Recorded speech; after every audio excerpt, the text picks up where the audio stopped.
Brian returned home exhausted after all the cleaning and mangrove planting work they had done on the beach. He was beginning to fall asleep in the hammock in front of his house when his father woke him up.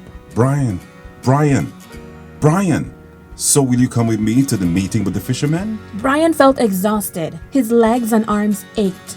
He could barely keep his eyes open. However, he felt that he should go with his dad. Yes, Dad, I'm going with you. They got on the boat and advanced about 5 minutes to reach the place where the fishermen's committee met. The meeting started on time, and when the topic of creating fish replenishment zones was raised, many fishermen began to murmur as if they did not agree. Gentlemen, we must be aware. We must be aware. We cannot let our resources run out.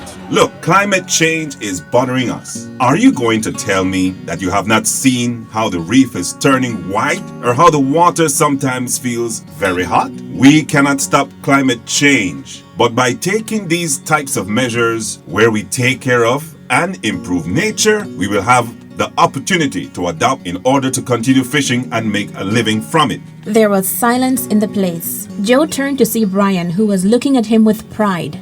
Look at the young people of our community. They planted a lot of mangroves and cleaned kilometers of beach. If they can, why can't we? The fishermen immediately began to murmur again. Someone suggested taking votes to decide about creating these fishing replenishment zones. Brian was nervous and in doubt as to what the results of the vote would be, but he was surprised to see how all the fishermen accepted the creation of these zones and also proposed to recover the mangrove forests that were on the riverbanks.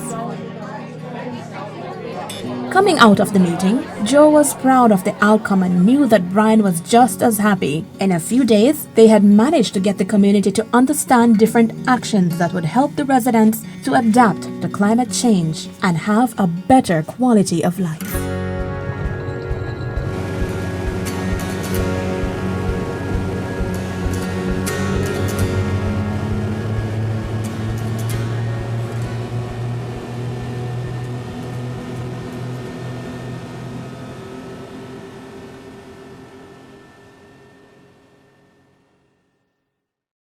This education program is brought to you by the Smart Coast Project, led by the World Wildlife Fund in collaboration with the Coastal Zone Management Authority and Institute. This project is part of the International Climate Initiative from the German government.